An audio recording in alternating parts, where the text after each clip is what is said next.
मरवाही के बदरोड़ी गांव से गांजे की खेती करने वाले आरोपी को गिरफ्तार किया है। पुलिस अधीक्षक आई कल्याण एलिसेला को जानकारी मिली थी कि बदरोड़ी गांव के कुतलगड़ाई बांधा के किनारे एक किसान बाबूलाल चीचमा व्यापक तौर पर अपने भिंडी और भुट्टा बाड़ी में छिपाकर बड़ी मात्रा में गांजे की खेती कर रहा है। मरवाही पुलिस और साइबर सेल की टीम ने मौके पर पहुंचकर रंगे हाथ बाबूलाल को पकड़ा, जो कि भुट्टा बाड़ी में व्यापक तौर पर गांजे की खेती कर रहा था। नारकोटिक एक्ट के तहत आरोपी बाबूलाल चीचमा के भुट्टा बाड़ी से छोटे बड़े गांजा के कुल 350 पौधे, कुल वजन 38.2 किलो, जिसकी कीमत लगभग 2 लाख रुपए के आसपास है।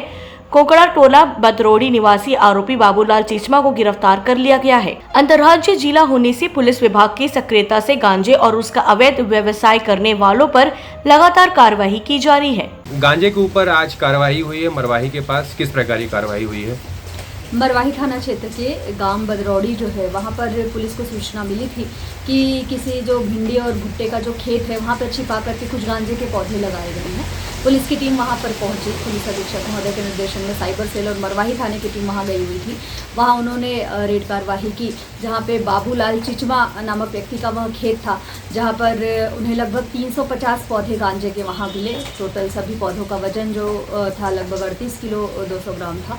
सभी को वहाँ से उखाड़ कर जब्त किया गया है और NDPS एक्ट के तहत इसमें कार्रवाई की गई है।